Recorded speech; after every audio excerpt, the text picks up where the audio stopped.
What's up po sa inyo, ma'am and sir? Mag-update lang po ako regarding po sa new model ng Isuzu MU-X. Ang dami po kasing nagtatanong sa akin, hindi lang po sa aking Facebook page, kung hindi din po sa aking TikTok account. Sige po, sasagutin na natin yan. Yes po, nilaunch na po natin yung new model ng Isuzu MU-X last April 4, Friday. Sa mga customers po or sa mga clients ko po na nagtatanong kailan po ba natin ipapakita sa public yung itsura mismo ng Isuzu MU-X. Sige po, ito na po.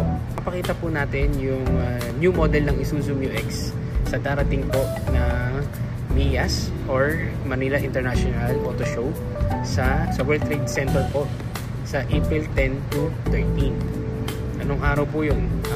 Parang ano po ata yun? From Thursday, Friday, Saturday hanggang Sunday. So sa mga client ko po dyan or customers po na ito na, marami pong nag-aantay dito sa unit na to.